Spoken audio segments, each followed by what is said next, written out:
내 이름은 이주인 시교. 사회에서 활개를 치고 다니는 사람의 탈을 쓴 악마를 국가를 대신하여 처단하는 존재다. 내가 지은 업보는 돌아오겠지. 그럼 어떻게 오셨는지 들어볼까요? 네. 이 사무소에는 마음의 원한을 품은 사람들이 방문한다. 그건 앞에 앉아있는 얼핏 보기엔 온화해 보이는 이 어르신도 마찬가지. 딸 가족을 몰살한 악마놈들을 지옥불로 떨어뜨려 주시오. 그의 동궁에서 까맣게 타오르는 증오의 불꽃, 그게 바로 증거였다. 무토라고 자신을 소개한 의뢰인은 딸 가족과 함께 살고 있었다. 할아버지, 나왔어. 미호, 뭐 갖고 싶은 거 있니? 아빠는 미호라면 껌뻑 죽는다니까. 3년 전 의뢰인은 사랑하던 아내를 떠나보냈고 아니 아빠, 이제 나이도 있으니까 너무 많이 마시지 마. 너희들이 행복하게 사는 모습을 보면 죽어도 여한은 없지. 히로코 씨는 그 아내와 함께 기른 하나뿐인 딸이었다. 딸 부부와 손녀 미호는 그 무엇과도 바꿀 수 없는 보물이었다. 미호, 할아버지가 주는 선물이다. 고마워, 할아버지. 딸의 행복한 모습과 손녀의 성장을 지켜보는 것, 그것이 그가 살아가는 이유였다. 그런데 2년 전 할아버지 왔다, 미호. 선물 사왔는데. 의뢰인이 외출했다가 집에 돌아온 어느 날이었다. 평소라면 웃는 얼굴로 달려나오는 딸과 손녀인데 뭐지? 이 시간에 집에 아무도 없나? 불은 켜져 있다. 하지만 마치 공기가 얼어붙은 것만 같은 고요함. 그리고 거실 문을 연 순간 이게 뭐야? 상상도 하기 힘든 불행이 의뢰인을 덮친다. 거짓말, 말도 안 돼. 이렇고 미호. 의뢰인은 눈앞에 펼쳐진 광경을 금방 이해하지 못했다. 이렇고 미호, 이게 무슨 일이니? 방바닥에 널브러져 있는 건 너무나도 낯선 모습의 사랑하는 딸과 손녀였다. 의뢰인이 점심에 집을 나설 때는 둘 다 멀쩡했다. 할아버지, 안녕히 다녀오세요. 할아버지가 좋은 걸 사올게. 기대하고 있거라. 아빠, 애 버릇 나빠진다니까. 아니길 바라며 두 사람을 끌어안은 의뢰인의 품에서 느껴진 건 이렇고 미호, 이건 아니야. 이미 두 사람이 세상을 떠났다는 사실. 게다가 두 사람 모두 몸에 상처가 가득했다. 너무 심하게 충격을 받은 의뢰인은 숨쉬기가 힘들어졌다. 그리고 주차장에는 사위의 시체가 방치되어 있었다. 이게 무슨 일이야? 누가 이런 짓을? 한눈에 보기에 사위도 무참하게 고통을 느끼며 살해당한 모습이었다. 그리고 경찰이 집으로 출동했다. 고인의 명복을 빕니다. 혹시 짐작가시는 바는 없으신가요? 전혀 없습니다. 누구한테 원한을 살 만한 아이들이 아니었어요. 그때는 범인에 대한 단서가 전혀 없었다. 그 후 의뢰인은 세 사람의 장례를 치렀다. 왜? 대체 왜? 교코, 애들이 당신이 있는 곳으로 가. 잘해주구려. 먼저 떠난 아내에게 그렇게 부탁하면서 그는 눈물이 멈추지 않았다고 한다. 그때부터 그는 혼자서 사건을 조사하기 시작했다. 은가하던 자네를 불러내서 미안하네. 괜찮네. 친구가 큰일을 당했잖아. 나도 가만히 있을 순 없지. 그는 전직 탐정 등 인맥을 동원하여 사건의 진상을 밝혀내려고 했다. 그러나 경찰조차도 조사에 난항을 겪고 있는 사건이다. 누구야? 대체 누가 안 짓이냐고? 자신의 힘만으로는 진실에 도달할 수 없다. 그렇게 생각하던 차에 무토, 만나봤으면 하는 사람이 있네. 만나봤으면 하는 사람? 전직 탐정인 친구가 이런 제안을 했다. 친구가 말한 장소에 가보니 사연이 많아 보이는 젊은이가 있었다. 이 친구는 누구지? 뒷세계에서 알아주는 정보상이야. 당신이 그 사건 피해자 유족이군. 많이 힘드셨겠어. 이 사람도 모른다고 하면 물어보고 싶은 게 있네. 사랑하는 가족을 빼앗아간 인간을 영영 찾지 못할지도 모른다. 의뢰인은 지푸라기라도 잡는 심정으로 물었다. 자네는 우리 애들을 죽인 범인을 알고 있나? 물론 살짝 조사는 했지. 그러자 그 정보상은 태연하게 그렇게 대답했다. 이번 건을 주도한 건 일본을 우습게 보는 중국인이다. 조문에게는 둘, 리더인 초와 한패인 오. 이놈들이 우리 애들을... 범인의 정체를 알게 된 의뢰인은 얼굴이 시뻘개졌다. 초무리는 일본에 유학을 왔지만 공부는 뒷전. 자, 마셔. 일본이 최고야. 이런 거 우리나라에선 절대 못하지. 얼마 지나지 않아 방탕한 생활에 빠지고 말았다. 놈들은 명문가의 자제였지만 행실이 좋지 않아 부모가 유학을 보냈다. 망했다. 돈 있는 거 다 썼네. 이거 부모님이 알면 눈물 쏙 빠지게 혼나겠지. 그러나 방탕한 생활을 그만둘 수 없었던 놈들은 생활비뿐만 아니라 학비까지 전부 써버렸다.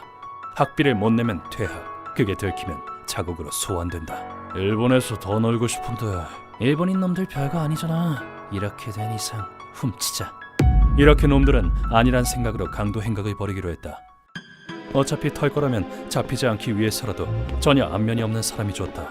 저지 좋아 보이는데? 그러네. 이 시간이면 여자랑 애밖에 없겠지. 그렇게 놈들 눈에 들어온 게 의뢰인 딸의 집이었다. 그리고 해질녘이 되자 놈들은 공격을 개시했다. 뭐야? 당신들 누구? 시끄러워. 조용히 해. 야, 통장 찾으러 간다. 그리고 당시 집에 있었던 따님과 손녀를 제압하고 돈이 될 만한 물건을 빼앗았다. 그리고 사라지면 좋았을 텐데 놈들은 잔혹한 짓을 했다. 야, 이 집에 현금도 있지? 거짓말하지 말고 애도 죽인다. 부인의 몸을 칼로 찌르며 고문한 것이다. 결국 모녀를 죽인 놈들은 집에 돌아온 남편도 마구 때렸다. 집에 잘도 돌아왔네. 이 멍청한 자식. 미들킹! 그리고 그가 죽을 때까지 폭행을 멈추지 않았다. 모든 것을 알게 된 의뢰인은 말 그대로 피눈물이 흐를 정도로 격노했다. 내 가족을 악마 같은 놈들이 가만한다. 무토. 고통스럽게 죽어간 가족을 생각하면 미쳐버릴 것만 같았다. 경찰 조사가 어려움을 겪고 있어. 그 사이 까딱하면 놈들이 본국으로 돌아갈 거야. 그런 말도 안 되는. 그렇게 될 수는 없어. 쓰레기라면 신속하게 처리해주는 진짜 괴물 같은 사람이 있어. 이렇게 의뢰인은 날 방문하게 된 것이다. 모든 이야기를 마치고 의뢰인은 두꺼운 봉투를 내밀며 몇 번이고 머리를 깊게 숙였다. 딸 부부를 위해서, 손녀를 위해 모아놓은 전 재산입니다. 무토씨. 부디 우리 애들의 원한을 풀어주십시오. 눈물 젖은 그의 목소리에는 그 무엇보다 소중한 것을 잃은 자의 분노와 슬픔이 묻어 있었다. 그 순간 의뢰인의 얼굴에 떠오른 건 원기의 형상 그 자체. 그 애들은 내 보물이었어. 성실하게 살아왔을 뿐인데, 그런데 왜 이렇게 비참하게 죽어야 하는 거야? 고통스럽게 죽어야 하는 건 놈들이라고. 그건 외동딸을, 손녀를, 가족 모두를 빼앗긴 남자의 처절한 통곡이었다. 이런 절실한 부탁을 거절하는 방법을 나는 모른다. 당신 가슴에 있는 분노와 슬픔 제가 풀어드리겠습니다. 딸 부부랑 손녀와 같이 살아가고 싶었습니다. 이 떨리는 손에 뿌리치는 자는 고문 소믈리의 실격이다. 서사로운 욕심 때문에 아무 죄 없는 가족을 고통스럽게 죽이다니. 그렇다면 이 이주인이 철저하게 족쳐서 뼈만 남을 때까지 벗겨내주지. 니놈들에게 자신들이 지은 죄의 악함과 진정한 고문이 뭔지 가르쳐주지. 우리는 의뢰인이 건네준 자료를 바탕으로 놈들의 아지트를 찾아갔다. 왜 이런 낡아빠진 건물에 있는 걸까요? 아파트는 꼬리가 잡힐 가능성이 있지. 중국으로 튀기 전에 지내는 은신처일 거다. 악마 같은 인간이 마지막으로 지내는 장소로 제격이고.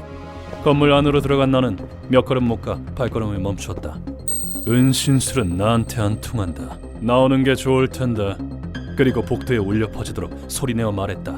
그 소리에 나타난 건 중국 전통 복장을 한 쌍둥이 형제였다. 인기척은 완벽하게 지웠다고 생각했는데 우리들의 은신술을 알아채다니. 나 보통 놈이 아니구나. 이 살기에다가 손에 쥔 흉기. 제정신인 놈들은 아니군. 그러나 놈들은 다른 쓰레기처럼 눈이 흐리멍텅하진 않았다. 여기 가게 같은 건 없다. 빨리 물러가라. 썩어빠진 악당으로는 안 보여. 초일당 놈들과는 무관한 건가. 그렇게 잠시 생각을 하고 있었는데 루카가 놈들을 도발했다. 여기 초랑 오라는 나쁜 놈들이 있을 텐데 너희들도 그놈들과 한패지? 아, 이런. 루카와. 뭐라고? 이 자식이. 아무래도 루카와는 쌍둥이가 초일당과 한패라고 생각하는 모양이다. 놈들은 그 발언을 모욕으로 받아들였다. 우리는 남을 죽이려고 한 적도 인간의 도리를 잊은 적도 없다. 따라서 쓰레기와 우위를 맞는 건 절대 있을 수 없다. 일이 이렇게 되면 어느 정도 힘을 빼지 않으면 대화가 안 되겠군. 루카와 내가 상대하지. 네! 말이 끝나기 무섭게 거리를 좁혀온 하얀 옷이 내게 무기를 장착한 주먹을 내지른다. 워낙 머리라니 보기 드문 무기를 쓰는. 주먹 양옆으로 뻗어나가는 칼날이 있고 종이 한 장 차이로 피하는 건 조금 위험하겠어. 큰 동작으로 피하면서 약간의 틈이 생긴다. 그것을 노렸다는데 빨간 옷이 번개처럼 무기를 휘두른다. 그리고 그놈의 공격을 겨우 피했다 싶으면 빠른 속도의 원앙머리. 놓칠 소리야! 꽤 재빠르군. 하지만 우리의 연계 공격을 피할 수는 없지. 극한이라고 해도 될 만한 콤비네이션. 이것이 놈들의 솜씨인가? 그러나 여기서 정의의 사도 루카가 끼어들고 말았다. 2대1은 역시 비겁하다. 정정당당하게 싸워라. 아, 이런 루카. 그러나 이걸로 쌍둥이는 갈라졌다. 쌍둥이가 루카군에게 당하는 것을 본 다른 한 명은 쇠몽둥이를 휘두르며 공격해온다. 잉하오와 날 떨어뜨린 정도로 안심하는 건 아직 이르지. 글쎄, 그건 모르는 거지. 나는 놈이 휘두르는 쇠몽둥이를 아슬아슬하게 피한다. 해머 등 무거운 무기는 아슬아슬하게 피하면 틈이 생긴다. 이 이주인에게 정면 공격 같은 건 안 통해. 이 움직임은 중국무스. 날려주지, 무덤으로! 그렇기 때문에 이밀리 단위의 틈으로 빠져나가면 고수의 틈도 파고들 수 있다. 저쪽을 보니 루카와는 잉하오라는 놈에게 피투성이가 되도록 당하고 있었다. 이 사람 강합니다, 선생님. 아파요. 확실히 미숙하군. 허나 마음만은 맑아. 그래도 루카와는 나에게 시간을 벌어주었다. 거기서 내가 끼어든다. 여기까지 하지. 우린 너희들과 싸울 생각은 없다. 뭐라고? 쌍둥이를 멈추게 하려면 지금이 적기일 터. 우린 초일당을 끝장내기 위해 왔다. 너희들도 아마 같은 목적으로 오지 않았나? 이 남자들의 눈은 악인의 그것이 아니라 무언가를 지키는 자의 눈이다. 그 얘기를 들은 쌍둥이가 무기를 내린다. 목적이 같다고 했지. 이놈들은 누구 지시로 움직이는 거지? 피해자 유족이다. 그쪽도 놈들의 비인간적인 행위는 알고 있겠지. 내 질문에 고개를 끄덕이며 잉우는 자신들의 사연들 얘기하기 시작했다. 그들은 모국의 권력자로부터 지시를 받아 초일당을 제거하러 왔다고 한다. 놈들은 이름 있는 집안의 이름을 더럽혔어. 끝가닥에 숙청을 당하게 되었지. 그러나 피해자 유족이 복수를 원한다면 무시할 수 없다. 그렇게 말하며 잉우는 핸드폰으로 누군가에게 연락했다.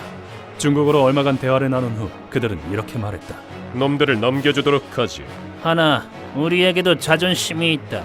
놈들을 잡는 건 우리에게 맡겨라. 좋다. 놈들은 요즘 보기 드문 의로운 자들인 듯했다. 이렇게 우린 다시 초일당 아지트를 공격하러 갔다.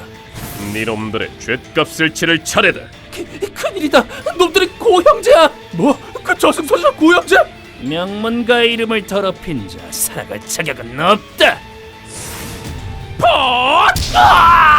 저 하얀 옷, 발차기 속도도 상당하고.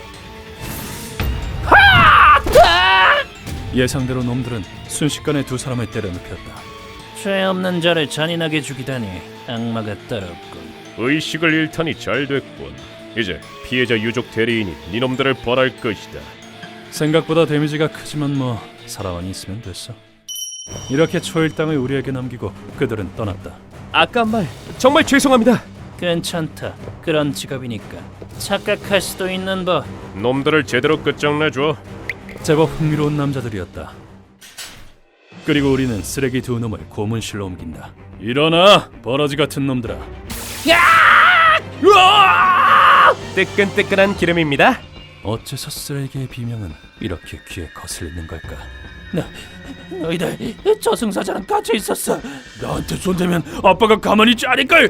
그럼 중국에서 암살자가 벌떼같이 몰려올 거다. 그 아빠는 니놈들을 버렸다. 아까 그 암살자가 그 증거지. 남의 가족을 죽여놓고 자기 부모한테 기대려 하다니 쓰레기짓도 정도가 있지. 그래도 반성의 한마디를 들어보는 게 나의 방침. 니놈들은 자기 욕심 때문에 죄 없는 가족을 끔찍하게 죽였지. 그게 뭐 어쨌다고? 그것도 모자라서 무슨 생각으로 재미삼아 고문까지 한 거지? 자, 이 벌레들에게 최소한의 인간성이 남아있을 것인가? 그러나 놈들의 대답은 사죄와는 거리가 멀었다. 우리는 선택받은 중국의 명문가 사람이야. 이 나라 놈들은 전부 우리들 하인이라고. 그 여자 마지막까지 자기 딸만은 제발 살려달라고 하더건. 절대 인간이라고는 생각할 수 없는 구역질 나는 대답. 그 집안에서 버려졌다고 말했을 텐데 니놈들 같은 말정은 오랜만에 보는군. 루카, 그거 준비해. 네, 아무리 생각해도 이놈들은 살 자격이 없습니다. 진정한 고문이 어떤 건지 그 몸뚱아리로 알게 해주지. 그리고 벽 안쪽에서 두 놈들을 둘러싸듯이 기계가 나타났다. 이게 뭐야? 모르나? 세차 기계다. 그렇긴 한데 아주 잘 죽을 수 있는 지옥의 기계 세차입니다. 기계 두 대가 놈들을 감싼 순간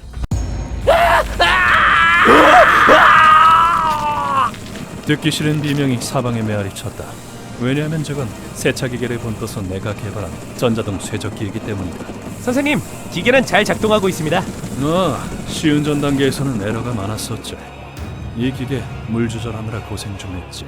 이건 능지처참 수준이 아니라 이 쇄적기 전체에서 강한 산을 방출한다.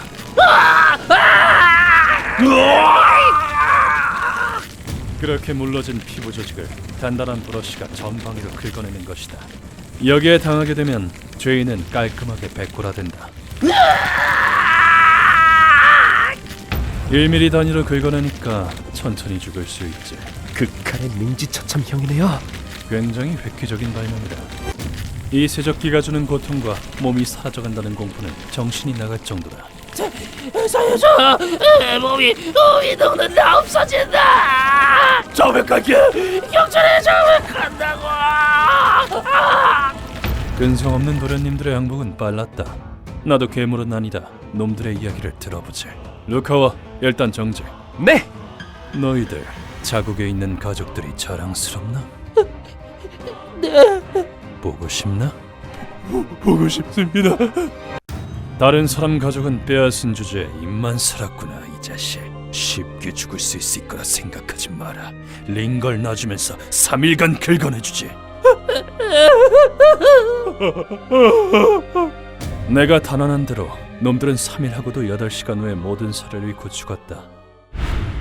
이렇게 이번 의뢰는 끝났다. 갑자기 억울하게 가족을 잃는다는 건 견딜 수 없는 아픔이다. 그 괴로움도 마음을 태울 정도의 살이도 나는 생생하게 이해할 수 있어. 혼자 남겨졌다 하더라도 살아가야만 한다. 사람은 계속 앞으로 나아가야 하는 것이다. 휴먼버그 대학교에서는 어둠의 세계를 주제로 여러 가지 이야기를 소개하고 있습니다. 다른 영상도 꼭 한번 보시길.